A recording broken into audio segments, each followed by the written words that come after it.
Tidak ada daun, tidak ada batang yang dipotong, langsung kering. It takes 2-3 days sebelum kering total. Hati-hati ya, tidak ada rohanimu yang kamu pikir hidup terus. 2-3 hari setelah kau dibaptis Roh Kudus, kau rasanya hidup. Tanpa kau tahu, you are dying. Karena kamu tidak ada di sini.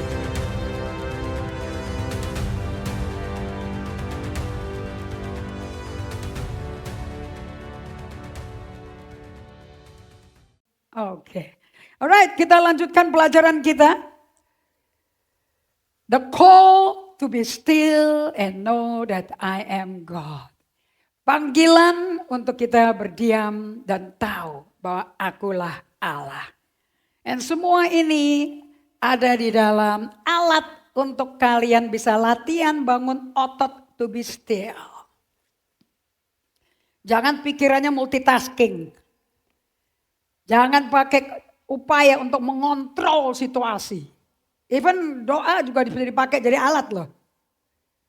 It doesn't come from your heart, it comes from your panic.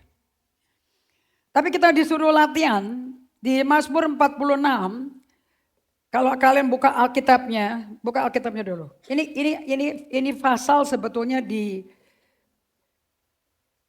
dimasmurkan oleh Bani Korah, bukan oleh Daud, oleh Bani Korah. Leluhurnya nggak beres, semua peluhurnya pemberontak daripada Musa, tapi keturunannya ada yang pinter. Oke, Bani Korah di Mazmur 46 ayat 1. Untuk pemimpin biduan dari Bani Korah dengan lagu Alamot nyanyian. Allah itu bagi kita tempat perlindungan dan kekuatan.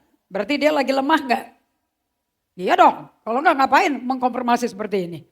Sebagai penolong dalam kesesakan sangat terbukti. Sebab itu kita tidak akan takut sekalipun bumi berubah. Kena taifun puting beliung, right? Kalian ingat likuifaksi gempa bumi di Palu yang tanahnya mindah? Ingat gak tuh? Remember that?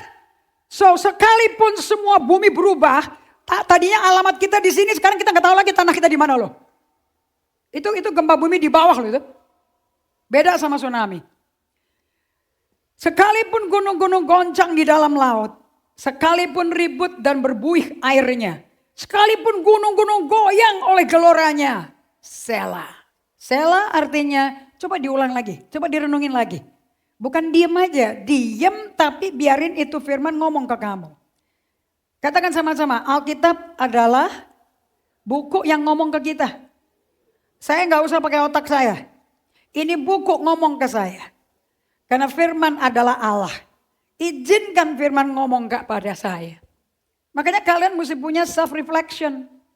Tuhan ngomong apa ya padaku? Ada pesan apa ya padaku? Jangan coba dihafalin.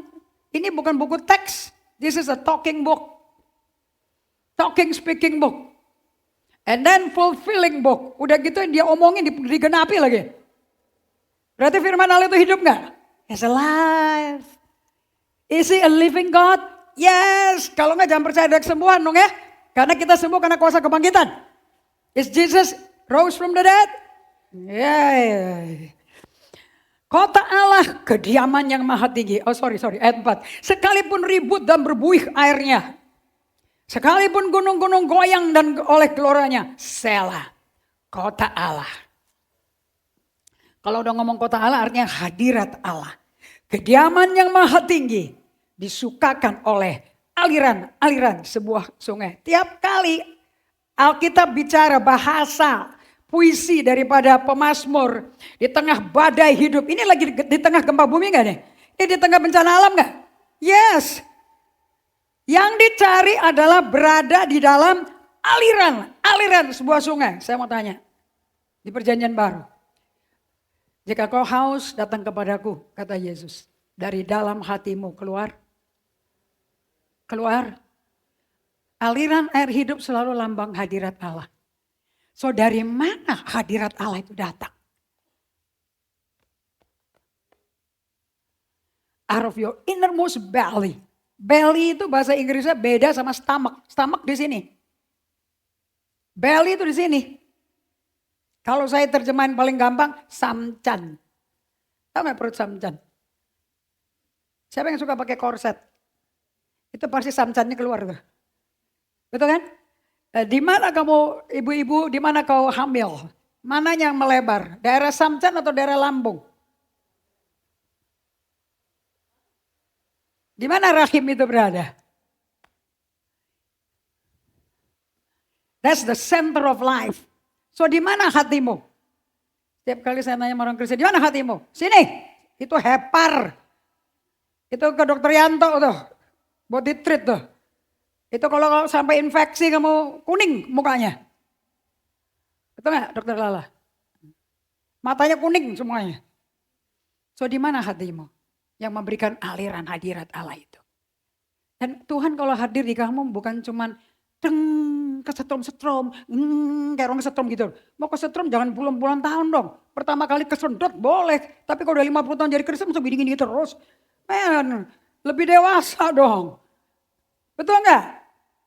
So, dari mana kehidupan itu? Where is your hidup kekal itu? Here. Jadi badan kita itu air mancur, aliran air hidup. Makanya kalau doa, nggak bisa selalu lihat ke langit. Yes, secara fisik dia bertata di Bapa dan Yesus di surga. Tetapi secara pribadi, He's here. So kalian mesti punya waktu untuk berdiam dan fokus. Jesus, I love you. Jesus within me, I love you. Baru bisa kamu hidup dengan metafor. You are the vine, I'm the branch. Kau sumber pokok anggurku. Aku rantingnya. Aku hidup karena kehidupanmu. Aku dan engkau satu. Kalau kamu selalu satu sama Tuhan, hidupnya Yesus ngalir di rantingnya. Pasti apa yang ada di atribut yang ada di Yesus pasti keluar di ranting dong. Right? Sebuah pasti ada di ranting. Maka dikatakan buah roh adalah pribadi Allah, kasih. Kamu jangan ngeden keluarin buahnya, gak bisa. Itu miliknya, nyawanya Yesus.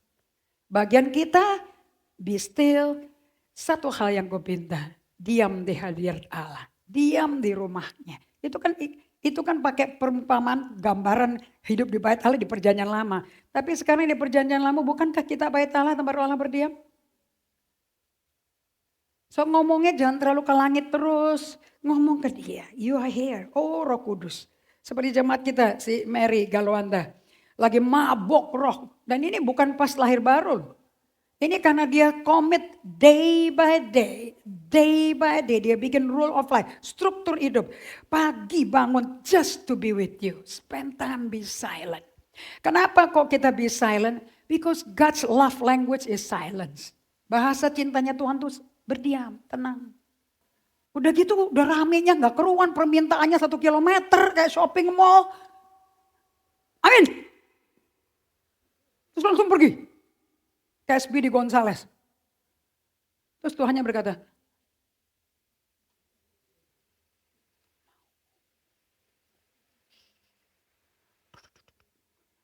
udah gak kedengeran. Ketuk-ketuk di hati kita. Kenapa? Busy, sibuk. Itu udah permintaan tuh, WA. Permintaan 10, sekretaris sudah ngomel-ngomel tuh. Saya terlambat. Kira-kira Tuhan bisa didengar gak? Saya gak tanya Tuhan jawab apa enggak. Dia ngomong. Tapi kamu bisa dengar.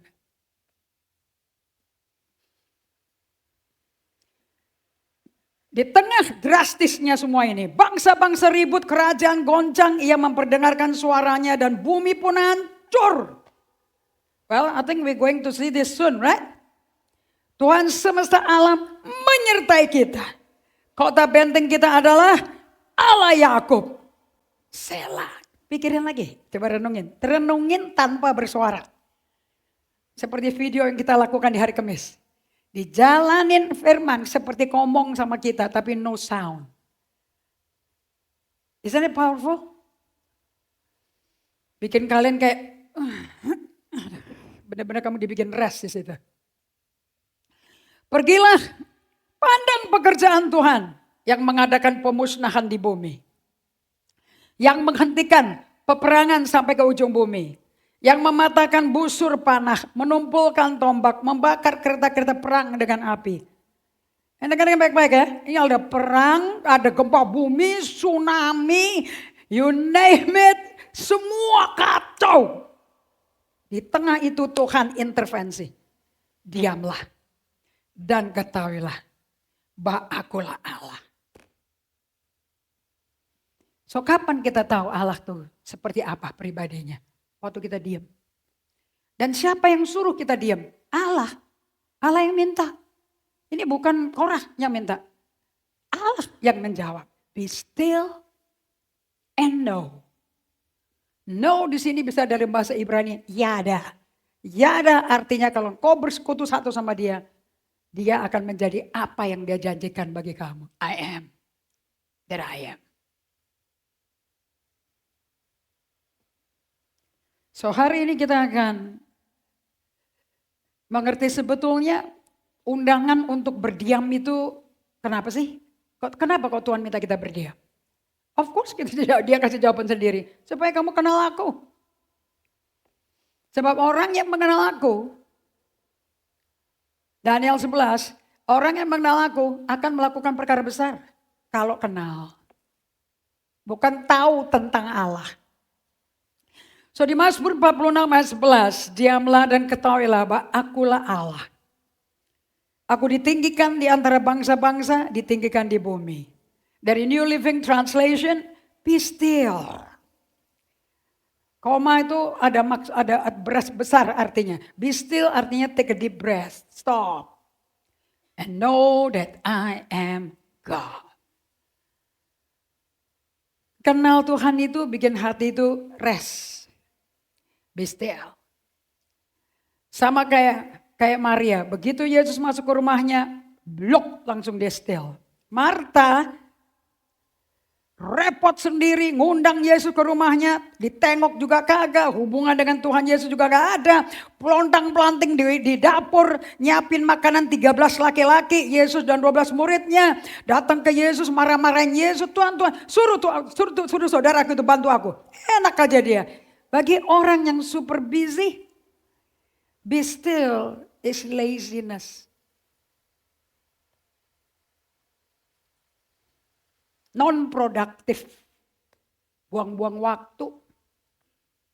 Makanya Marta marahin Yesus. And jawaban Yesus, be still. Sikapnya dia still. Marta, Marta. Orang kalau ngomongnya 2 kali itu lagi spanding tinggi atau lagi enak, lagi kalem. Marta, Marta, kenapa kok kamu begitu menyibukkan diri, nyusahin diri. Wah, didiagnosa men, nyusahin diri, nyibukin diri, ngerepotin diri, marah-marah terus. Itu masuk ke psikiater tuh. Dia lagi bertemu sama psikolog tuh. Dia juga gak sadar kalau dia tuh merepotkan diri, menekan diri, stres sendiri. Dia juga gak sadar, he thinks he's doing good. Makanya kunci kalau Anda praktek diamlah, you have a good self-awareness. Kamu punya sadar dirinya bagus sekali. Apa yang ada dalam pikiranmu sih waktu kamu diam dan be still? Banyak orang berkata, ya nggak usah gerak-gerak kan, ya mengisolasi diri di kamar, nggak keluar-keluar, jadi kayak patung. Makanya perbaharui pikiranmu. Jangan serupa dengan dunia. Bahayanya serupa itu seperti Kristen tapi bukan pengikut Kristus. Anda ngerti gak sih? Oke, karena dunia tempat kita hidup menuntut aktivitas. You have to do something. Mesti kelihatan sibuk, produktif. Dunia kita sangat bising, banyak suara keras. Noise, noise, noise. Eksternal, internal. Budaya kita tidak ada ampun. Budaya kita gak kenal lelah. Budaya kita gak pernah memberi kita space to even breathe. Jadi Tuhan berkata kepada setiap orang percaya yang percaya pada Yesus, kamu mesti ngambil ruang, spasi, space secara sengaja, intentionally. Untuk dapat memahami apa yang Tuhan ingin sampaikan. Agar dapat mengetahui apa yang Tuhan ingin lakukan dalam hidupmu. Jangan Tuhan dibikin jadi ban serep. Dia adalah sumber kehidupanmu. Dia yang bikin kamu bisa memiliki hikmatnya dia sehingga bisa melakukan kehendaknya dia. Dia yang bikin kamu kepala bukan ekor, di atas bukan di bawah. So menjelaskan, memahami arti kata be still is so important. Definisinya penting sekali. Dalam bahasa Ibrani definisinya seperti ini. Kata ini berasal dari kata Ibrani rafah. Bukan Jehovah Rofe ya, rafah yang berarti berhentilah berusaha, lepaskan cengkeramanmu, bebaskan dirimu, berlambat, slow down. Berhentilah, stop. Sabat artinya stop. Allah minta sabat, Allah kita minta sabat. Dan saya lihat orang manusia yang cari duit setengah mati, tegang, stres, segala macam, panik, pakai earpod kiri kanan. Pakainya berapa sih kiri kanan deh, earpod kan? Earpod, iWatch, apa tuh? Android Fold, iPhone Pro Max 17, iPad, laptop, mukanya udah kayak AI. Oke, and then mereka punya tas gede-gede. Oh, tasnya isinya apa? Power bank. Charger, saya bilang bote tasnya. Kalau gue kemana-mana aku cuma butuh make up, buku day by dayku, EHR, EHS, my thin air, my sunglasses, karena udah operasi katarak. Dan yang bikin berat dari semuanya,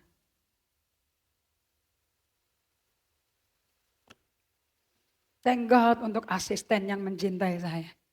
Semua yang pergi ke Bali, kemanapun pergi sama saya. Sini Apostle, sini saya bawain. Dengan senang hati. Gak usah rebutan. Nanti mereka pegang tas saya, baru kerasa. This is so heavy. Saya tidak ada power bank, I don't believe in power bank. Beratnya gak keruan. And power bank bukti, you don't want to stop communicating. Kamu gak mau berhenti berkomunikasi. Life has to be connected. I have to be at the front line. Aku tidak bisa terbelakang. Aku mesti terdepan. Kalau temanku tahu, gue juga tahu. FOMO. Fear of missing out. Jesus knows a breast. Yesus tahu paling depan dari segala-galanya. He is the Alpha, He is the Omega. And dia gak FOMO. Dia tahu di bawah kolong langit ini, there are seasons and time for everything. Ada waktu dan musimnya. Makanya dia orangnya kalem. Sibuk sekali. Kalem. Karena semua yang dia mesti kelarin. Supaya di kayu salib dia bisa ngomong sudah selesai. Dia mesti kelarin. Dalam 3,5 tahun. Siapa bilang Yesus gak sibuk? Yesus bukan pemalas. And yet ritme hidupnya dia. Wow. In the morning masih gelap. Dia keluar rumah to be still. In a quiet place. Solitude. To pray with the Father. Tengah siang hari dia utus murid-muridnya pergi. Muridnya pergi balik. Setan pada pergi. Semua orang sakit sembuh pakai namamu. Yuk ke tempat-tempat sunyi yuk. Kita istirahat yuk. Itu bukan malas loh. Itu bukan cari waktu santai loh. Dia tahu kita punya jiwa gak kuat. Kalau dipompa sama adrenalin terus. Dia yang bikin kita, dia tahu dong kita seperti apa. Setiap kali mau terjadi mujizat, dia ke tempat yang sunyi untuk berdiam sama Bapaknya. Yesus suka sering kali ke tempat-tempat sunyi. This is be still. Let go, let your grip, cease striving, let go, release your grip. Artinya lepas kontrol. Lu jangan ngatur apa-apa. Gue mesti begini. Slow down, stand down. Jadi sebenarnya dia mengatakan, apa sih? Kenapa? Why do you have to be still? Udah lepas kontrolmu. Kamu gak bisa kendalikan situasi saat ini. Kasih ke aku. I'm more than able. I know everything from the beginning to the end. Kamu kan masih mengurai-ngurai. Bahkan ngurainya juga gak sempurna sampai kamu pakai AI. Udah AI berita tahun jam 1 siang sama AI jam 1 pagi beda lagi informasinya. Anda bisa ngobrol sama mesin dan Anda berkata, I'm the latest technology in the world. No, you're not, you idiot. Karena kamu tidak mengandalkan Tuhan, kamu mengandalkan apa yang orang bikin. That's not being smart. Backward. Karena orang yang menanti-nanti Tuhan, yang mengharapkan pada Tuhan, harus percaya Allah itu ada. Dan barang siapa yang sungguh-sungguh mencari Allah akan mendapat upah dari Allah. Dari AI dapat upah apa? Lu bayar subscription.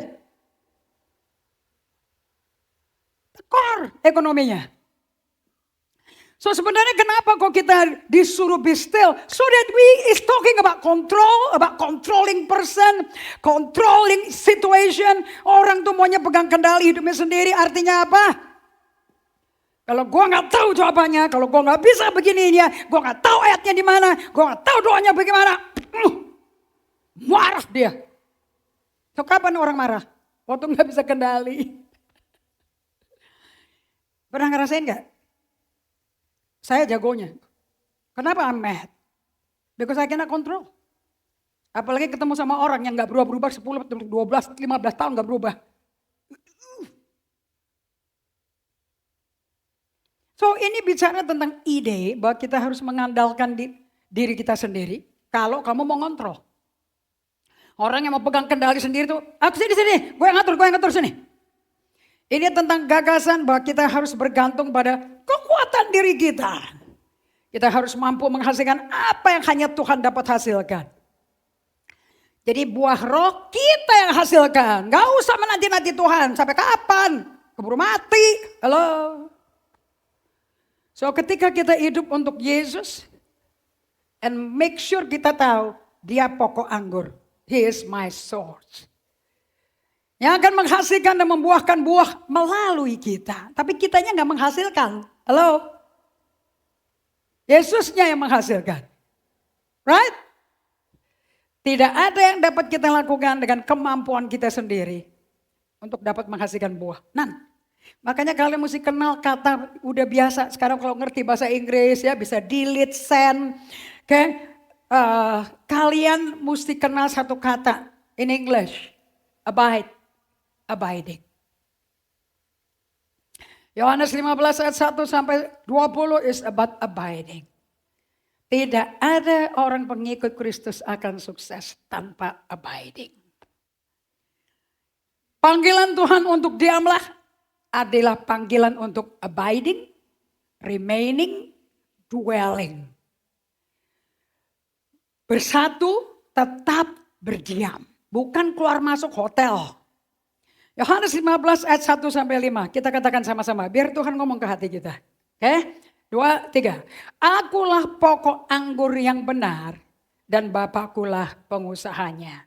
So siapa yang memiliki kita? Bapak dong. Kayak di mana kita hidup? Di pokoknya dong. Right? So this is a life of complete independence. Ini kehidupan dari total ketergantungan. Ini bukan independence kayak begini. Setiap 2, 3. Setiap ranting padaku yang tidak berbuah dipotongnya. Setiap ranting yang berbuah dibersihkannya. Supaya itu kalau bahasa Belandanya ditrimmen. Ya, mami saya kalau tiap pagi tuh pakai gunting datang ke jalan-jalan ke kebunnya dia. Ini mau ditrim, dia semut trimmen saya. Ini mesti ditrim, ini mesti ditrim. Saya bilang sayang tadi dipotong, biar nanti biar buahnya ngumpul, biar bunganya ngumpul situ. Semakin ditrim semakin ngumpul. Semakin berbunga, trim lagi, tambah bunga lagi. Jadi untuk menjadi cantik itu sakit gak? Dipotong sakit. Kamu memang sudah bersih, ayo lanjut. Kamu memang sudah bersih karena firman yang telah kukatakan kepadamu. 1, 2, 3. Tinggallah di dalam aku. Dan aku di dalam kamu. Ini kamu gak bisa bayangin, gak ngerti. Kalau kamu ngelihatnya Yesus orang, saya orang. Bagaimana aku bisa tinggal di dalam aku, gimana? Makanya dikasih metafora pokok anggur dan rantingnya. Satu-satunya tanaman. Yang rantingnya kalau diputus dari pokoknya mati total. Namanya anggur. Daun serai, daun sirih, daun vanila. Kamu copot, tanam di air, dikeluar lagi airnya, akarnya. Not anggur. Habis dari sini beli anggur ya. Di styrofoam. Ada nggak ijo-ijo sultana seedless grape Kalau hijau nggak berbiji namanya sultana bahasa Inggrisnya. Kamu taunya anggur, tapi semua ada beda-bedanya. Red grape, black grape, sultanas. Oke, tidak ada satu anggur macam apapun termasuk yang tumbuh di Malang. Kalau jual di All Fresh, jual di Hero, jual di Ren Supermarket, pas kamu ngambil, yang kamu lihat apanya? Buahnya atau rantingnya? Rantingnya warnanya apa? Apa warnanya rantingnya? Warna kematian bukan? Death. Karena gak bisa hidup tanpa pokoknya. Tapi kalau kalian dapat kiriman, saya suka dapat kado Natal, kado tahun baru, styrofoam box segede monitor gini nih. Saya bilang, wow, banyak banget dikasih anggur segitu banyak gedenya. Berapa kilo nih? And pas saya buka, it's from Brazil. Pas saya buka, untuk sementara itu ranting masih hijau seger. Rasanya senang, kayak pas dipetik dari kebun. Padahal sudah 2 minggu lebih, termasuk shipping. Tapi karena packagingnya begitu rupa, dia tahan. Makanya kalau kamu potong tanaman, buang ke sampah, setiap Kamis tukang kebun kita datang ke rumah. Dan saya tuh suka nongkrong. Nanti pas pulang kantor saya lihat berapa sak kantong sampah. Ya, isinya semua potongan-potongan tanaman. Tidak ada daun, tidak ada batang yang dipotong, langsung kering loh. It takes 2-3 days sebelum kering total. Hati-hati ya, tidak ada rohanimu yang kamu pikir hidup terus. 2-3 hari setelah kau dibaptis Roh Kudus, kau rasanya hidup. Tanpa kau tahu, you are dying. Karena kamu tidak ada di sumbernya. Di situ mulai kekuatan dagingmu yang bekerja. Di situ bukan lagi Roh Kudus yang bekerja. Dan kamu ditipu sama si bulir namanya iblis. Selama bisa kiraba-laba yang nama karaba, Roh Kudus ada di kamu. Roh Kudus emang gak pernah ninggalin kok. Gak pernah ninggalin kamu. I will never leave you nor forsake you. Itu sumpah. Kamu kan merasa ditinggal karena gak rasa apa, gak ada merinding-merinding, gak ada goyang-goyang. Gak ada. Gak mungkin kamu orang yang dipenuhi Roh Kudus goyang-goyang terus. Emang sakit apaan? Parkinson. Orang kan tambah takut dong kalau orang gini-gini terus loh. Betul apa tidak? No. If you really filled by the Spirit, led by the Spirit, you'll be the peaceful person in the world. Contohnya siapa? Yesus. Mau cari perbandingan? Yesus tali sifatnya. Bukan pendeta-pendeta, bukan guru sekolah kitab. Jesus is your plumb line. Amen. Lanjut. Sama seperti ranting tidak dapat berbuah dari dirinya sendiri. Kalau ia tidak tinggal pada pokok anggur. Nggak mungkin dong ilmu botanikalnya Yesus kalah sama IPB. Nggak mungkin dong. IPB belajar di sini dong. Right? Demikian juga kamu tidak berbuah jikalau kamu tidak tinggal di dalam aku. Kamu ngomong buat dirimu. Ingat lidah kita pena yang mahir menulis. Kalau hari Minggu jangan dengerin ceramah gereja. Perkatakan. Karena kerajaan surga dibangun berdasarkan faith in confession. Iman dalam pengakuan. You don't confess, you get nothing. Dengan hati orang percaya, mulut mengaku, Jesus is Lord. Dan dia mati dan bangkit pada hari ketiga, salvation come. Harus dari hati yang percaya. Not the brain. Bukan memorization. Memorization ngantuk kalian. Udah gitu gak masuk akal lagi.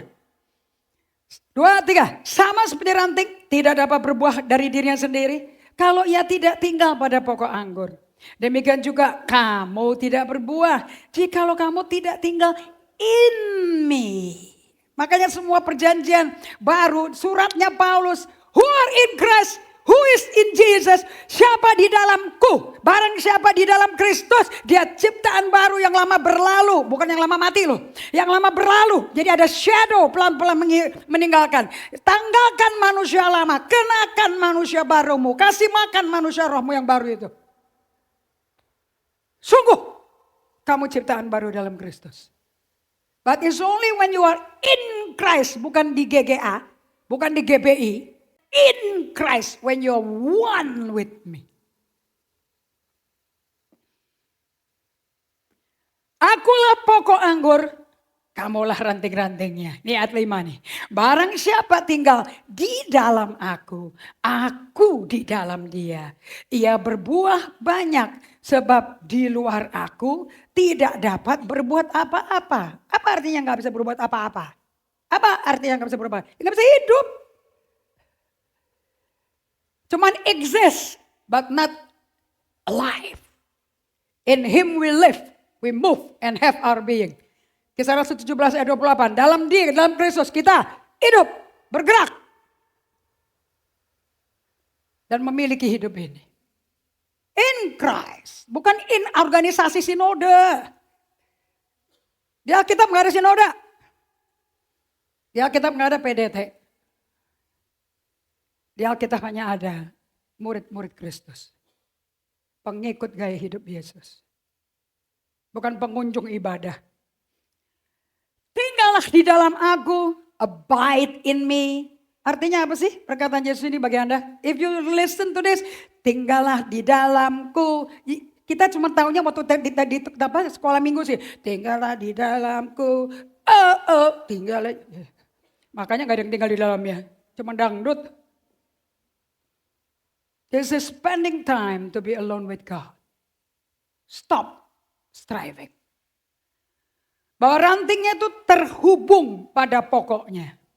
Dan kehidupannya Yesus, si pokok anggur mengalir dari pokoknya melalui pokok anggur ke semua rantingnya. Lewati semua rantingnya yang secara otomatis ranting mengeluarkan buah. Dari kehidupannya mengalir dari sumber melewati pokok ke semua ranting.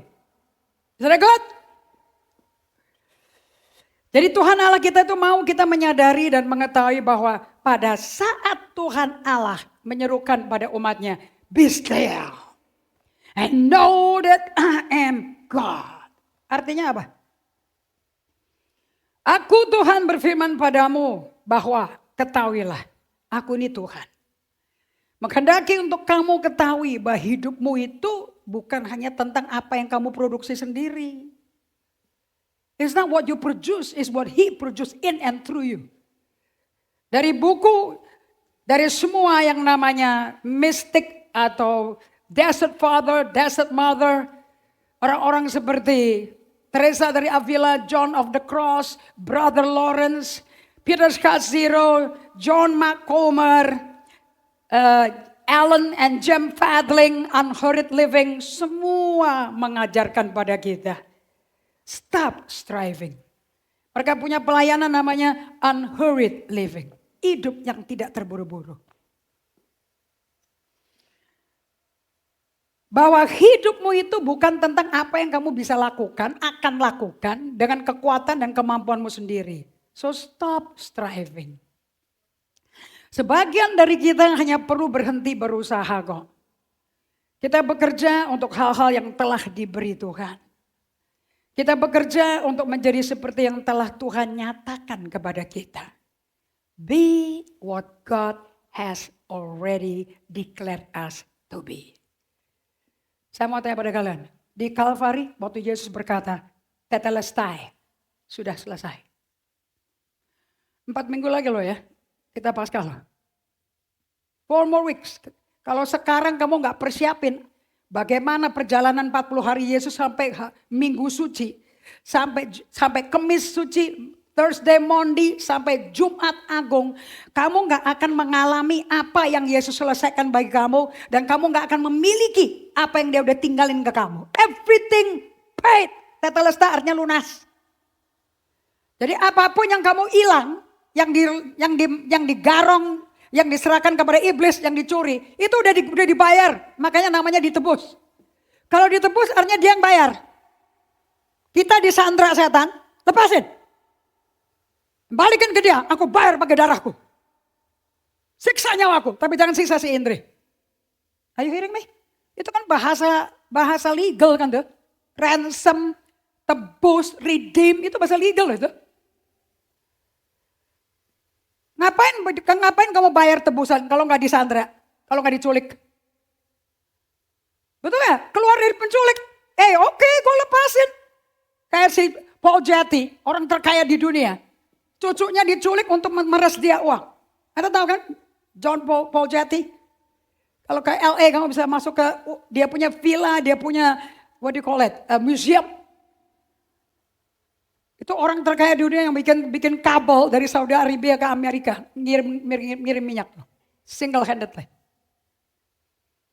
Hidupnya sedih sendiri, tidak ada keluarga, kawin cerai, cucunya diculik. Dia bilang culik aja nggak apa-apa.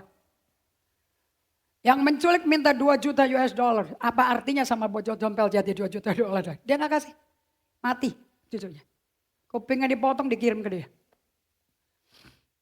This is history. Untuk kita pelajari. What is your life all about? Niru dia? Karena sejarah yang gak dipelajari akan terulang sendiri. So sebagian dari kita harus perlu berhenti berusaha.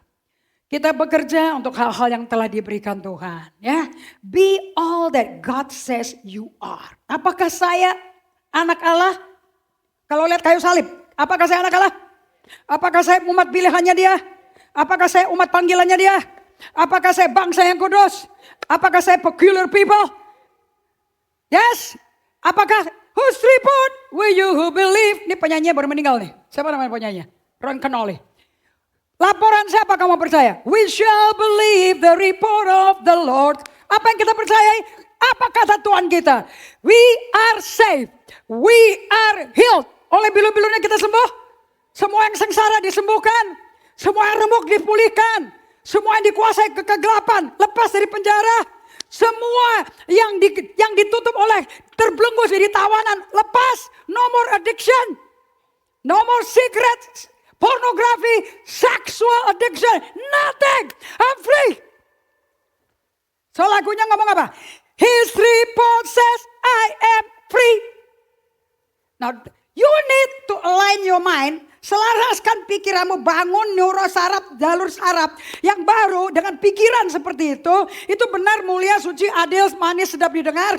So dibangun, tiap pagi bangun ngeliatnya itu. Because what you think, you build your thinking. What you think is who you are. Enggak semua orang pakai obat sembuh loh. Karena mereka tergantung imannya pada obat. Tergantung dokter mau pakai infus apa, injeksi apa, semua. So believe, see yourself the way God sees you. Jadi di tengah, oh ini hidup kayak gini ya, nggak santai ini. It's a busy life. Karena begitu banyak suara ngomong sama kita. Dari handphone, orang WA terus sambil khotbah, dengar khotbah ke gereja. WA, lihat-lihat foto, scrolling, browsing. Are you crazy? Jiwamu sakit. Jiwamu hanya terbatas oleh Tuhan. Memang dibikin terbatas. Supaya kita mengandalkan Tuhan. Kalau seluruh berita dunia kita mesti tampung, gila kita. Tagihan pinjol. Judi online, cari pacar LDR, Iran diserang Israel Amerika, gempa bumi, badai menerpa, salju di New York, bang. Kamu pikir kamu enak?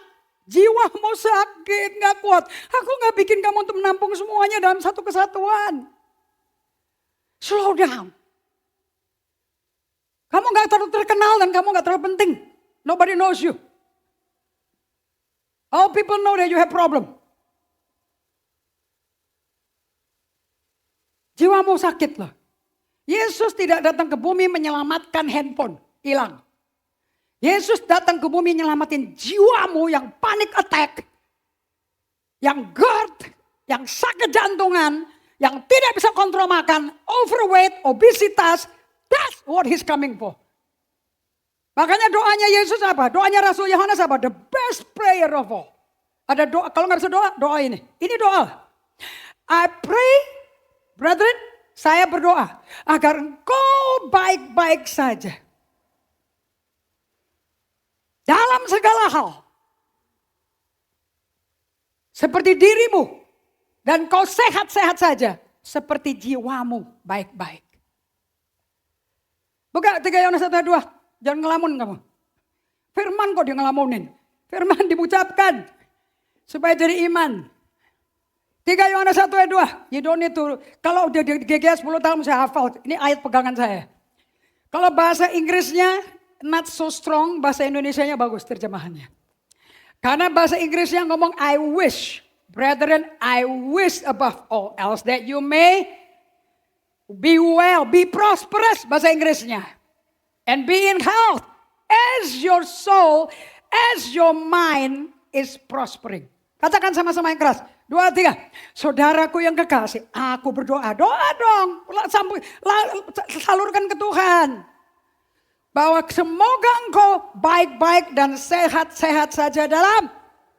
Ya ini kan bukan cuma fisik. Segala hal kok beyond fisik dong. Perkawinan, relationship, hubungan pribadi sama Tuhan. Dengan sesama, dengan gembalamu, dengan orang tuamu, dengan besanmu. Correct?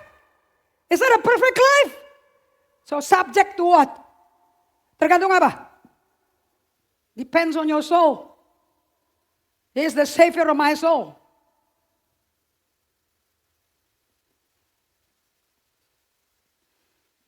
Bagaimana kamu sejiwanya waras sehat kalau scrolling terus sama ayat sama handphone?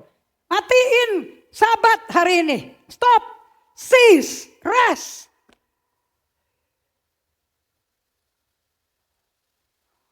So jadi di tengah-tengah kekacauan ini, berita-berita segala macam datang. Be still and know that I am God.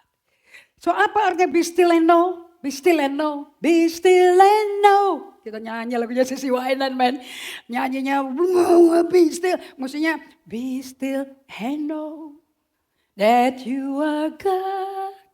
Udah diam. Instrumen. Baru masuk ke line kedua. Tapi kalau kapan be stillnya itu, be geger itu.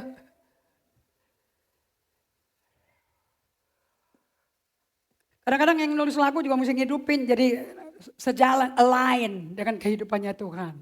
Betul nggak Advent? Come on Advent, sambut kedatangan Yesus. By being still. Artinya lepaskan cengkeramanmu. Kamu gak usah megang erat hidupmu. Hidup gue mesti begini. Gue mesti dapat pendapat pendeta yang kayak gini. Suamiku mesti begini. Istriku mesti gini. Anakku mesti begini. Semua mau dikontrol. Makanya kamu kayak cacing kepanasan di situ. And nobody wants to be near you. Tapi kita menjalani hidup kita dengan tangan terbuka di hadapan Allah. So kalau kalian mulai dengan day by day. How do you start your morning? Duduk. Lepas sepatu. Let your feet touch the ground. Open up your palm. Make face to the heaven. Artinya, I'm not in control. Saya tidak memegang kendali. God, you are in control. And 2 menit kamu berdiam. Kamu hirup hadirat Allah dari dalam batinmu. Inner life, inner man. Penuhin semua dari perut terus ke tenggorokan, kepala, kepikiranmu, keperasaanmu, ke kehendakmu. Just release to them and release everybody. Aku lepaskan setiap orang dan segala urusan kepadamu. Kenapa kita kasih ke Tuhan? Because He cares for you. So kalau engkau ditekan, ditipu, dikhianati orang, dan kamu gak terima gitu, lepasin orang itu. Toh kamu gak bisa ubah tuh orang. Kita gak bisa kontrol orang tuh ngomong gak benar tentang kita. Kita maunya dia. Mau jelekin kita. Mau ngomong negatif. Dia seneng kok. Yang sakit kan jiwanya dia. Karena orang sakit menyakitkan. Hurting people hurt people. Justru kita mesti kasihan. If you know your feeling. Kalau kamu rawat jiwamu. Soul care. Bukan self care. Self care itu jalan-jalan ke puncak, makan jagung bakar, pulang lagi, hehehe. Itu self care. Terus besoknya spa. Besoknya panggil mbok pijat. Besoknya lagi makan mie alok. Hehehe. Itu self care. But your soul is sick. Karena kebahagiaanmu keluar dari eksternal semua, bukan dari internal.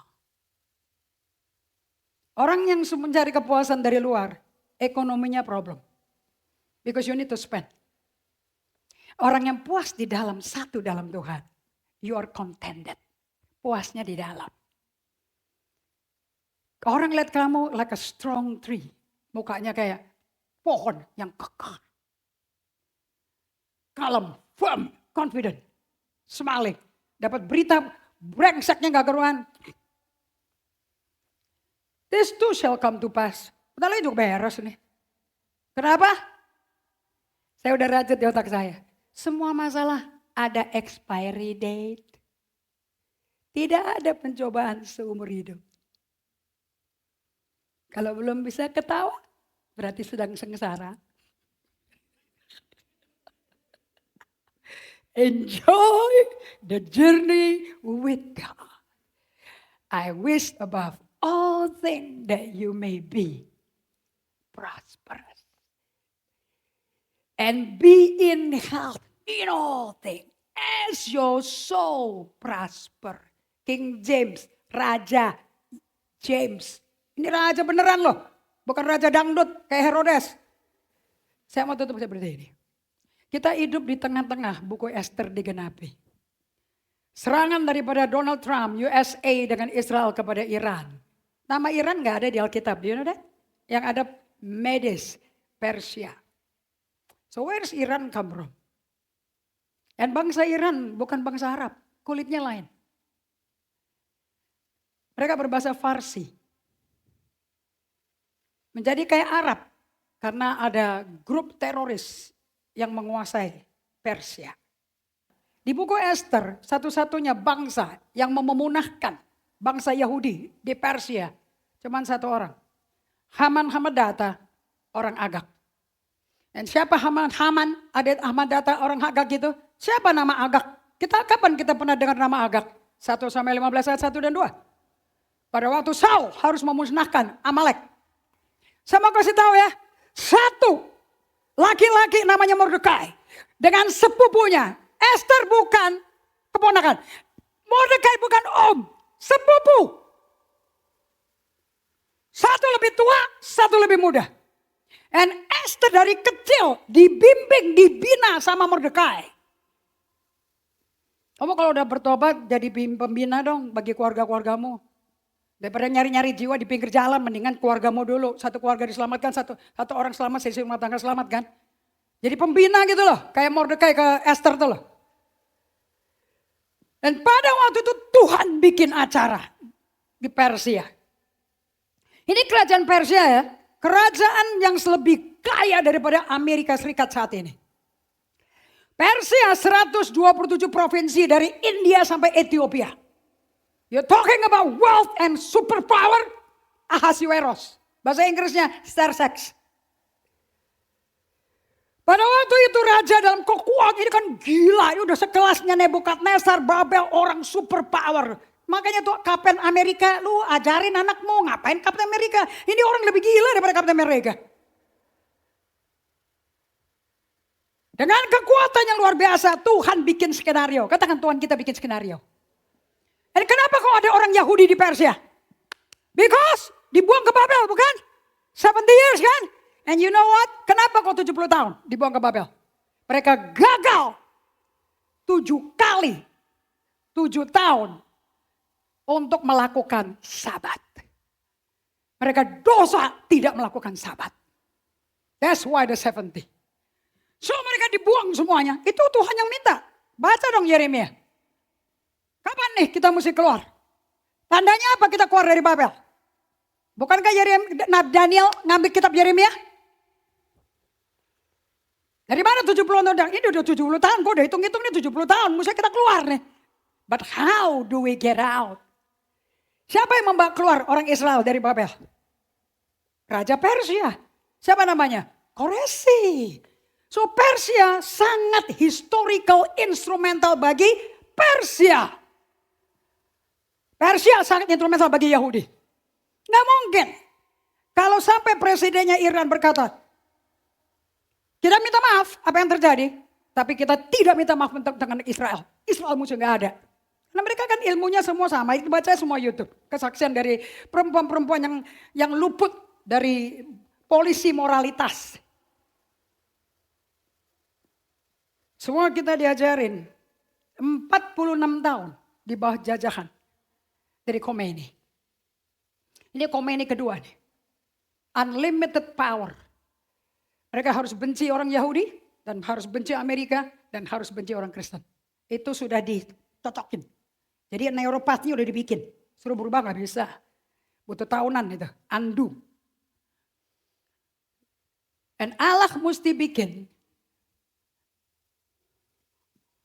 God has to make a skenario. Si Raja Ahasiweros mau memperagakan betapa cantiknya ratunya. Namanya Vasti. Dan si Vasti disuruh tanpa pakai baju berjalan di antara pemimpin-pemimpinnya dan tamu-tamunya. Vasti gak mau. Terus Vasti gak mau, dibilang itu penasehat raja. Makanya ya, dengan siapa saya dikelilingi itu penting sekali loh. Penasehatnya raja berkata, kalau ratu gak mau taat sama suami, nanti bini-bini kita semua berontak loh. So bikin ketetapan, keluarin dia. Kita ganti cari ratu lain yang mau hormat sama kamu. Tapi semua itu skenario Tuhan. Demi apa? Orang buangan Israel yang ada di Persia dan ada di Babel. Isn't God good? Kalau kamu gak be still, how do you get the revelation? God works in mystery. Hanya waktu orang berdiam, kamu memberikan tempat buat Tuhan ngomong. You get the revelation. So, di seluruh Persia diadakan pemilihan perkumpulan 127 provinsi. Semua gadis-gadis darah cantik, harus gadis perawan. Bukan yang sudah pernah kawin.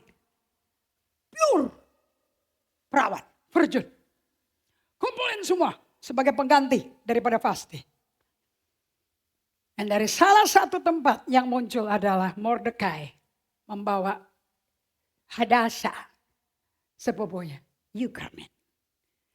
Kira-kira waktu diajak si Hadasa ikut partisipasi Beauty Queen, Miss World, Miss sejagat dunia. Kira-kira si Mordekai udah bikin perhitungan belum? Ini anak kecil cantik nih. Oh, saya ngomong di Bali kemarin. Baca ya ayatnya ya, baca ya.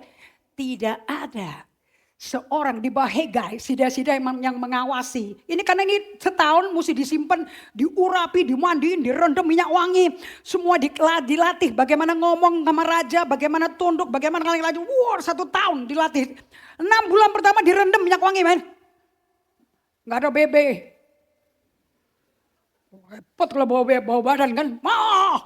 Disikat semua giginya semua tuh. Yang paling bagus dari caranya Tuhan promosi si Hadasa atau Esther. Esther hanya bintang. Tidak ada satu dari sida-sida yang tidak memberikan kasih sayang pada Esther. 127 calon pemenang. Esther memberikan kasih sayang. Memberi kasih sayang kepada semua orang yang menjaga dia. Sampai pada waktu dia dipersembahkan di depan raja. Karena mereka mesti parade. Waktu Esther muncul, hati raja gak tahan. Dia berikan kasih sayang. My queen. Apa kebetulannya harus orang Yahudi jadi ratunya? Apa kebetulan ada anak remaja 15 tahun Yahudi yang cantik, perawakannya bagus sekali. Cantik sekali, itu yang ngomong Tuhan. Bukan badan panitia pemilihan Miss World. Kalau Tuhan yang ngomong kayak gitu, apalagi manusia, teler dia. Betul? Saya bilang, you, Tuhan, lu mengagumi ciptaanmu, lu gila lu. Saya tuh kayak belajar Alkitab begitu loh, dialog sama Tuhan kayak gitu. Saya kalau baca Alkitab gak kayak, dan Tuhan begitu indah perawakannya, begitu. Gak ada kayak gitu. Wow, Tuhan aja ngumon gitu. Sampai Tuhan sampai deskripsi perawakannya. Coba ibu-ibu semua nonton itu tiap hari, pasti ganti badan. Anyway, so the king give me them. She's my wife. Dan siapa tahu semua kan tahu ya, chambernya ratu sendiri, chambernya raja sendiri. Hukum di Persia, siapapun termasuk istri, tidak bisa datang menghadap suaminya tanpa ada tongkat diangkat. The golden scepter. Dan suatu hari diangkat. Yaitu skenario Tuhan itu loh. Diangkat karena Tuhan punya misi. Amalek musnahkan. Anda mesti belajar Amalek di Keluaran 17. Pertama kali keluar orang Amalek di Keluaran 17. Sadis sekali itu. Ini orang sadis sekali. Ini suku gila. Makanya 7 bangsa yang jahat ini harus dimusnahkan menjadi tanah perjanjian susu dan madu orang Israel. Because mereka semua menyembah dan membakar bayi baru lahir untuk persembahan bagi dewa mereka. God hates murder. Baca dong sejarahnya. Ulangan 15, ulangan 25. It's all there. Amalek mesti hancur. Bangsa Yahudi mesti keluar dari tawanan. You understand? Missionnya Tuhan. So, Haman diangkat. Jadi orang tangan kanannya si Ahasiweros. Haman orang Hamadata, Agag. Di 1 Samuel 15 ayat 1, 2, 3. Samuel berkata kepada raja pertama pilihan rakyat bangsa Israel. Rakyat Israel menolak Allah jadi raja. Kita minta raja seperti bangsa lain. Oke, muncul si Saul. Dari suku Benyamin. Dari bahu ke atas paling ganteng, paling gagah. Makanya pemilu kedua Allah berkata apa? Jangan pilih raja. Lihat dari parasnya. Lihat dari hatinya. Kapok gak loh dari yang pertama. Kacau semua itu rakyat kita. Dan ini orang kompromi. Dan dia gak tahu dia kompromi. Saul disuruh membunuh dan binasakan. Termasuk ibu-ibu yang menyusui. Termasuk bayi-bayi di kandungan matiin. Semua hewan matiin. Musnahkan mereka. Saul ngapain? Dia kalahkan. Agag jadi sahabat dia. Domba yang keren-keren, bagus-bagus. Nih, Samuel berkata, kalau gitu ada embe-embe apa? Kamu mesti binasa semua. Rakyat dong, rakyat mau memberikan kepada Tuhan Allahmu. Tuhanmu butuh persembahan. Wah, Tuhan nyesel aku jadikan Saul sebagai Raja Israel. Gak pernah dia mau dengar perintahku. Dia gak pernah mau dengar. Bukankah mendengar lebih penting daripada korban? Tuh manusia palsu tuh. Aktivitas di gereja mau. Mau dilihat orang mau. Tapi suruh berdiam di kaki Tuhan. Ngantuk. Buang-buang waktu. Saul. Dan Tuhan mau keluarin Daud dari kamu. That's why you be still. And know that I am God. So, Haman berkata, kalau raja memberikan semua kuasa dan memberikan kepercayaan pada saya, raja dan aku akan melaksanakan semua tugas itu. Tahu gak rajanya ngapain? Rajanya karakternya kayak apostol. Dia copot si cincin materainya, pakai. Lu mau ngapain pakai cap itu? Jalan. Gila gak tuh? Itu unlimited power gitu. Gila gak tuh seluruh Persia loh. Baca ya. Aduh bagus, buku Esther bagus. Butuh berbanyak misteri. Dan kemudian dia bikin peraturan. Dekret. Kalau dia lewat, semua orang mesti sujud. Dan dia kerjanya bolak-balik masuk ke istana raja. Mordekai duduknya di pintu gerbang istana. Ngapain? Jagain dong, dia punya sepupu itu loh. Yang dia bimbing selama ini, jangan sampai buka kartu balu Yahudi dulu ya. Belum waktunya, akan tiba waktunya. Kapan lu ngomong lu Yahudi? Jangan, hello, kepingin kabar. Mordekai nongkrong di pintu. Masuk si Haman. Mordekai begini. Sujud, nyembah. Panas hatinya. Makanya kalau udah sakit jengkel tuh jangan telan. Curahkan isi hatimu pada Tuhan. Jangan ditelan, pembunuh loh. Besoknya lagi Haman masuk. Semua tiarap. Mordekai. Terus pegawainya bilang, lu sujud dong, semua ini peraturan. No. Dia gak jelasin kalau dia sujud pada Tuhan. Tidak ada kata Tuhan loh di buku itu. Dipanasin sama anak buahnya. Itu si Mordekai yang gak mau sujud pada Haman. Dia orang Yahudi. Itu orang tawanan yang tersebar tuh. Tahu gak sih ditulis di Alkitab? Haman terlalu hina. Kalau dia mesti bunuh satu orang Yahudi. Gara-gara dia benci sama si satu Yahudi. Seluruh Yahudi mesti dipunahkan. Genosida. Jadi kalau kalian mau tahu bangsa Yahudi mesti dimusnahkan di muka bumi. Di Alkitab juga udah tahu. Dari dulu juga udah ada. Jadi kalau si Hamas, Hasbullah semua pada mau meniadakan Israelnya normal. Dia tertulis semua kok. Kamu gak baca Alkitab, ketahuan. Nothing is new. Ngapain dengerin CNN? Dengerin. The Christian Bible News, CBN. The Alkitab. Right? So dia persiapin istrinya dong. Miss Dangdut Jezebel Spirit. Han. Persia ala Amerikaan. Han. Bikin sulap. Buat si Mordekai digantung di situ. Bininya yang ngatur semua. Persis si Ahab tuh. So anyway. Pada waktu berita itu sampai. Kan suratnya kan dibikin dekret kan. Tersebar semua kan. You know what Mordekai did?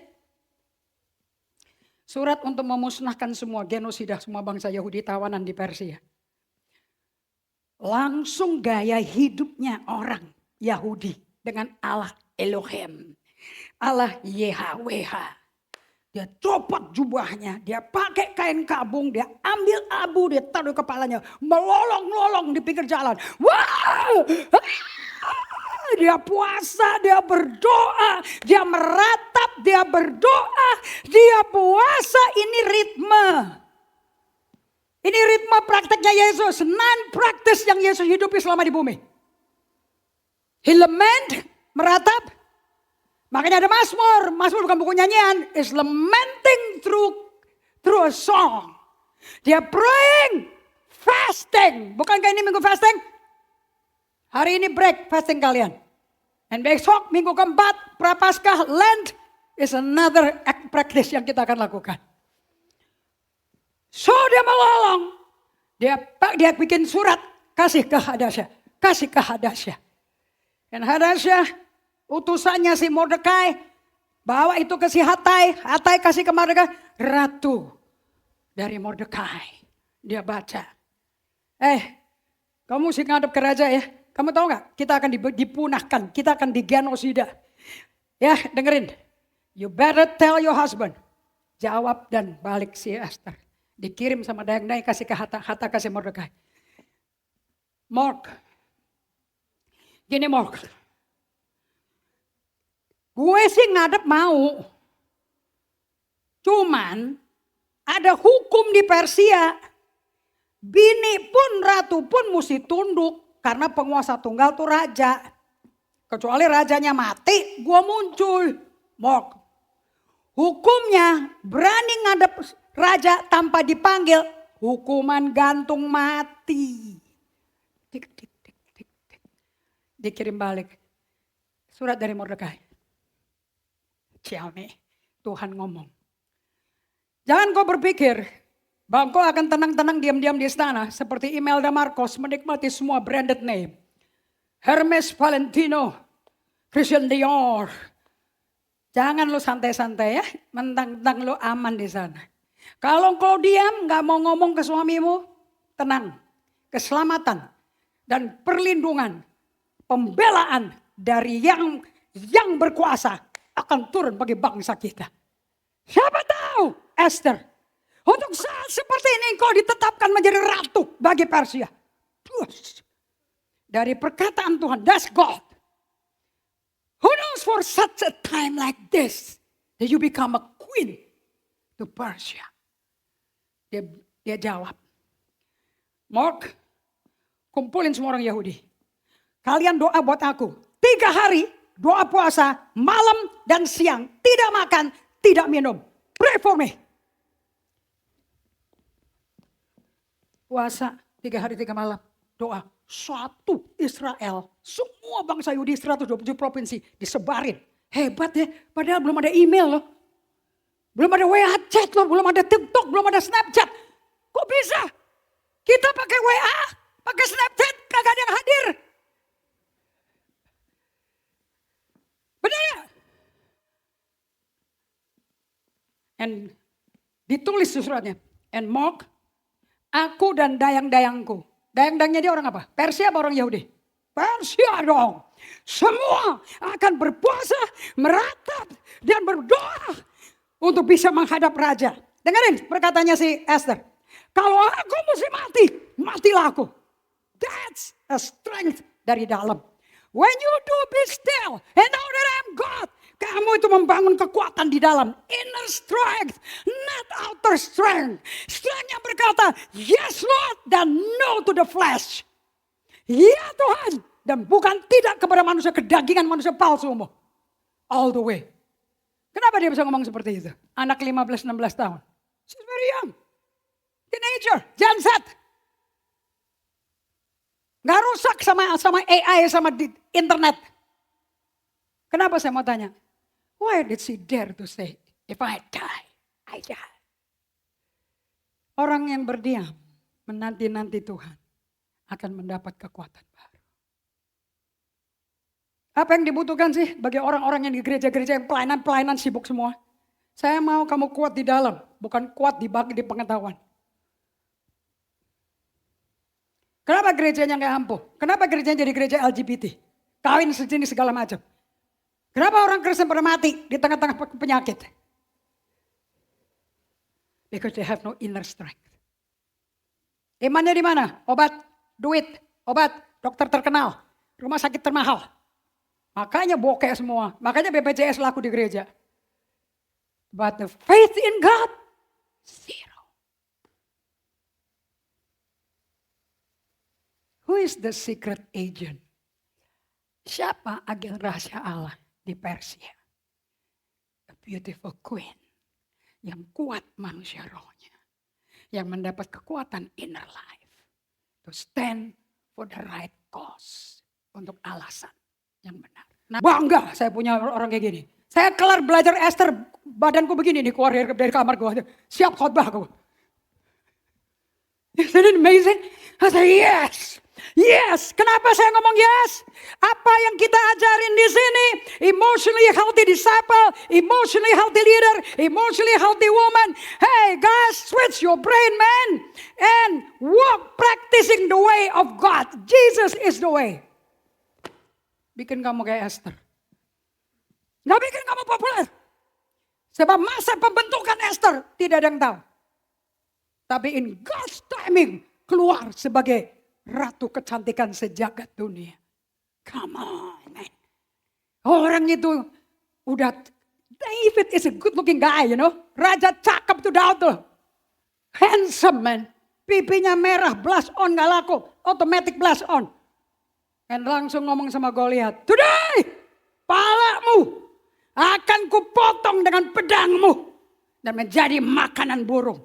Dia lari, dia datengin Goliat. Dengan batu dia lempar pakai ketapel. Satu batu, masuk ke otaknya dia. Itu siapa di belakangnya? Kalau bukan kekuatan dari dalam. Padang gurun ngapain? Tukang ngurus mbembe, nganggur loh. Kerjaan kotor, kambing lurusin. Hei, kita butuh tempat kambing di padang gurun untuk membangun manusia roh kita. Daripada di mall. Udah beli belanja 36 kali cicilan 0%, kagak punya duit. Malu-maluin. Kalau diberkati aja, gak usah pakai cicilan. Betul gak? Right? Itu orang yang pakai cicilan tuh belum waktunya beli. Maksa tuh. Kalau tahu, who cares kamu pakai baju cicilan apa enggak? Yang penting hatinya menimbulkan kasih sayang orang apa enggak. Makanya mau jadi kaya, do you have favor from people? Mau punya bisnis? Do you have favor? Lu bisa nawarin CV-mu, nawarin produkmu. Kalau tidak ada favor dari orang, you won't sell nothing.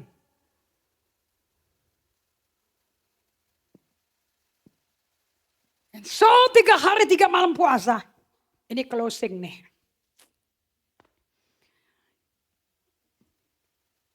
Dia datang menghadap raja.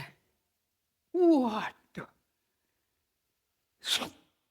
Rajanya angkat tongkat karena Esther muncul. Bukan angkat tongkat dulu buat Esther bisa muncul. Keren.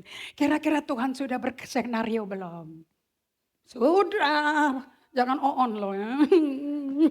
Pendengaran mesti cerdas. Apakah Tuhan sudah mulai bekerja? Raja, hambamu. Itu bini kalau suami kurang ajar, hambamu. Jangan, mau makan ya? Udah bagus kok masakin, kurang ajar loh. Wah, itu aja cerai. Hambamu. Jika mendapat berkenan dari hambaku, izinkanlah hambamu mengundang makan santap malam hambamu bagi baginda.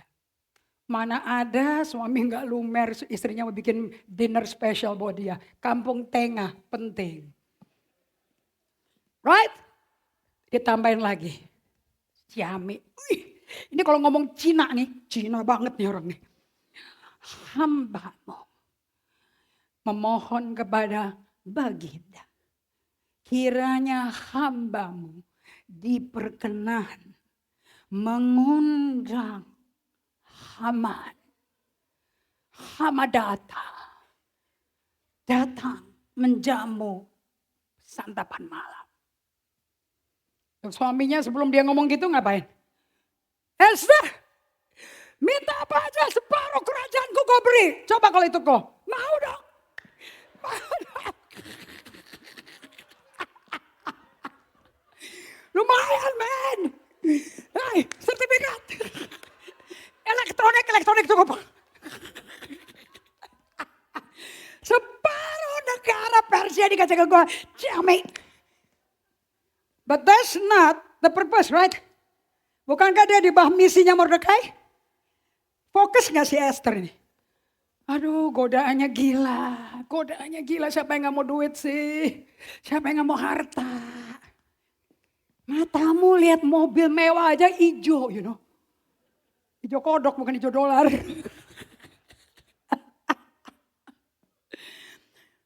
Dia gak peduli sama kerajaan separuh. Dia peduli dengan izinkan aku makan. The purpose is ketemu, dialog. Raja datang bersama Haman. Haman bikin uploading di sosmed. Raja ngundang gue. Ratu masak buat gue. Di dansa masuk semua upload men. Baca di Alkitab ini tertulis. Bukan dia tambah-tambahin ini. And so Esther sediain makanan dengan halus gemulai. Raja. Apalagi yang kau minta Esther? Oke Raja. Setelah dia puas dia pulang. Besok pagi dia datang lagi. Naik lagi tongkatnya. Esther, setengah kerajaanku kau minta gue kasih.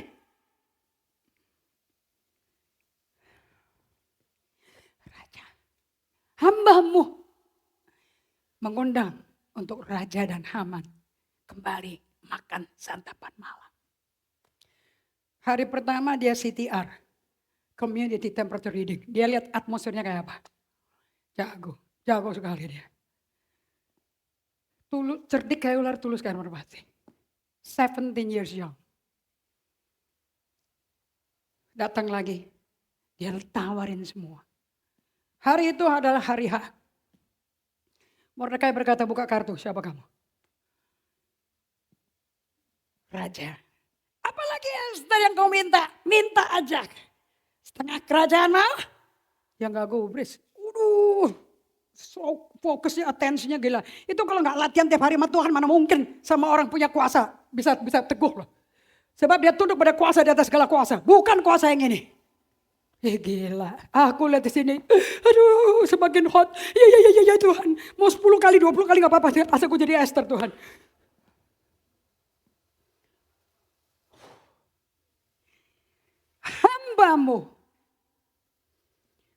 Hambamu, aku hambamu.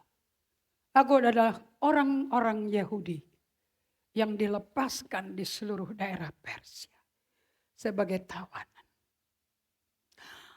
Hambamu, ini bapak suaminya bisa gak berkutik loh. Itu Tuhan bukan? Hambamu. Mau menyampaikan bahwa hari ini seluruh nasib bangsaku dan aku akan digenosida. Siapa yang melakukan itu? Haman. Orang Yahudi, orang Agag ini. Raja ambil anggurnya. Sekalian minum ya. Dia jalan ke taman istana.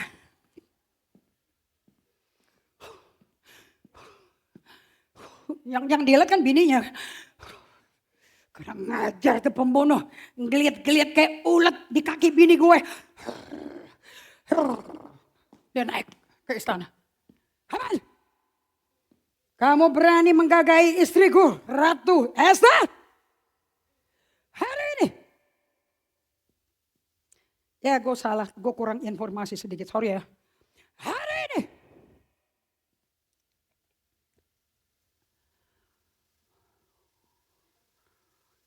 Kamu akan dan keluargamu akan dibunuh. Apa yang kau lakukan dan rencanakan bagi Mordekai akan dilakukan bagimu. Itu namanya perayaan Purim. Di mana nyawa orang Yahudi diundi. Untuk satu kepala berapa mata uang perak. Supaya kas negara, kas kerajaan jadi kaya. Gila gak tuh? Segitu sadisnya tuh. Yang saya kurang bagian ini. Dari malam pertama dinner. Malam itu suaminya gak bisa tidur. Dibikin gelisah terus. Loh anehnya jam 2 pagi dia panggil asistennya sida-sida dia. Tolong ambil buku kitab sejarah. Orang-orang yang pernah berjasa bagi raja. Kok bisa minta buku itu? Dan buku dikasih, dibuka. The Chronicles of all the heroes of the Persian king. Dia buka halaman pertama. Nomor 1 orang yang pernah menolong kamu dan berjasa bagi nyawamu. Mordekai. Yang menyelamatkan nyawa raja dari Bigtan dan Teres. 2 sida-sida penjaga pintu istana yang mau bunuh raja. Si raja mulai connect nih antara Esther sama Mordekai. Karena Mordekai di luar, gak pernah masuk istana. Karena dia pakai ikan kabung, gak boleh masuk. Apa yang dilakukan sama orang ini? Nothing. Makanya besoknya dia ngomong. Haman, sini Haman. Kalau ada orang pernah berjasa kepada nyawa raja.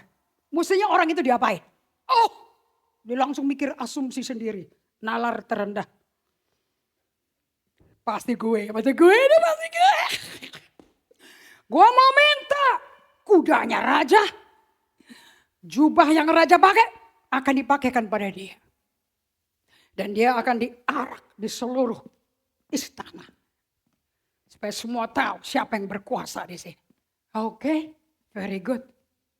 Panggil Mordekai. Lakukan itu pada dia. Sementara istrinya si Haman udah mempersiapkan sula buat gantung si Mordekai. Apa yang musuh reka-reka buat kejahatanmu Tuhan putar balik loh. Tapi gak berlaku kalau kamu gak pernah berpuasa, berdoa, meratap 3 hari 3 malam. Nothing is happening instantly. Setelah dia tahu malam kedua, dia tahu kau biangnya mau bunuh bangsanya istriku dan seluruh bangsa Yahudi. Apa yang kau persiapkan? Apa yang dipersiapkan buat bangsa Yahudi? Sulah akan menghantung si Mordekai dan semua orang Yahudi di setiap provinsi akan dibunuh, dipenggal kepalanya untuk berapa potong mata uang perak. Supaya kas kerajaan bertambah. Gantung si Mordekai. Dan 10 anaknya. Saya mau tanya. Gantung si Haman maksudnya. Dan 10 anaknya.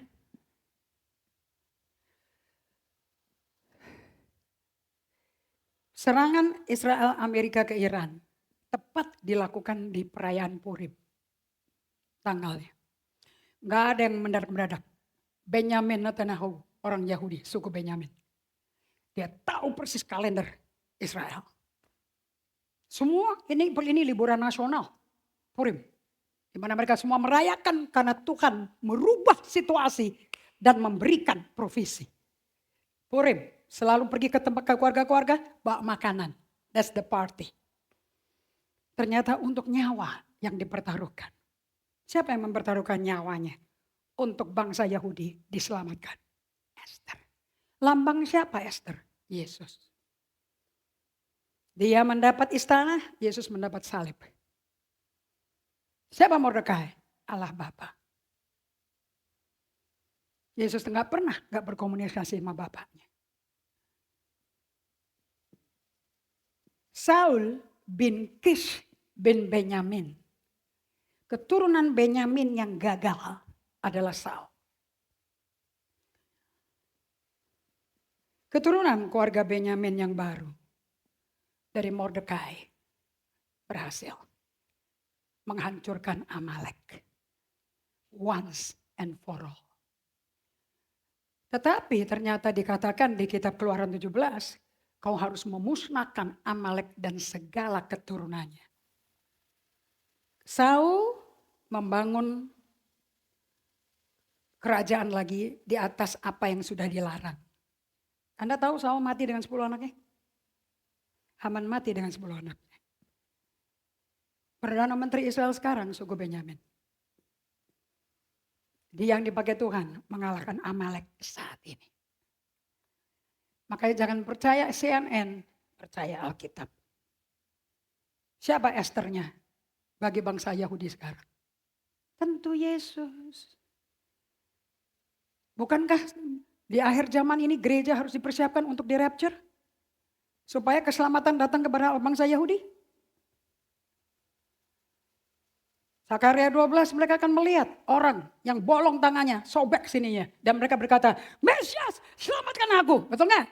Itu akan dikenapi. Jangan pikir hidup kita sekarang gak ada di Alkitab. Ini saya tulis di buku saya. What did I write? Apa sih judulnya? The Mystery of Abiding in God. Dibutuhkan Mordekai dan Esther yang berdiam dan kenal aku Tuhan untuk nyelamatin satu bangsa dari genosida. Gak dibutuhkan KKR. Gak dibutuhkan transformasi Indonesia. Satu stadion disewa. 2,5 miliar. Puji-pujian nonton 24 jam. Berdiam, meratap, berpuasa. 3 hari, 3 malam. Satu bangsa diselamatkan. Indonesia bisa diselamatkan kalau ada orang yang punya hati abiding in God. Kita tutup dengan Yohanes 17. Ayat 20 sampai 23. Kalau Anda berkata, saya nggak bisa aktif, saya nggak bisa main band, saya nggak bisa main rebana, saya nggak bisa nyanyi. Kamu bisa beratap, kamu bisa berdoa, kamu bisa berpuasa. Skill tidak membuat kamu rohani. Hati membuat kamu rohani. Dan bukan untuk mereka ini saja aku berdoa. Ini Yesus loh, private prayernya Yesus di Getsemani. Antara dia dengan Bapaknya, gak ada hubungan sama muridnya. Tetapi juga untuk orang-orang yang percaya kepadaku untuk pemerintahan mereka. Langsung. Supaya mereka semua menjadi satu. Ini bukan GBI jadi satu sama GGA, satu sama Katolik, Metodis, bukan man. So that we become one every day. Jesus in me, I in Jesus, the word in me. And we shall be one and bear fruit. Baru sinode bisa bersatu. Supaya mereka satu sama seperti engkau Bapa. Di dalam aku. Ini rahasianya Yesus nih. Kenapa 3,5 tahun berhasil? Bapa kau di dalam aku di dalam kau Bapa. Agar mereka juga semua di dalam kita. Supaya dunia percaya. Engkau yang utus aku. Ayat 22. Dan aku telah memberikan kepada mereka kemuliaan yang engkau berikan kepadaku. Supaya mereka menjadi satu sama seperti kita. Bap, aku putramu. Bap, kita bersatu. 23. Aku di dalam mereka. Engkau di dalam aku. Supaya mereka yang percaya pada pemberitaan tentang aku sempurna menjadi satu. Agar dunia tahu. Bukankah kita garam terang dunia? Gak bisa jadi terang. Kalau kita gak hidup satu dengan Tuhan setiap hari. Ini gak mungkin dong cuma seminggu hari minggu doang. Gak mungkin dong. Engkau telah mengutus aku dan engkau mengasihi mereka sama seperti engkau mengasihi aku. Saya sungguh bersyukur. God love me so much. Aku di tengah badai. Di matanya dipelototin. Ambil buku ini. Amazing.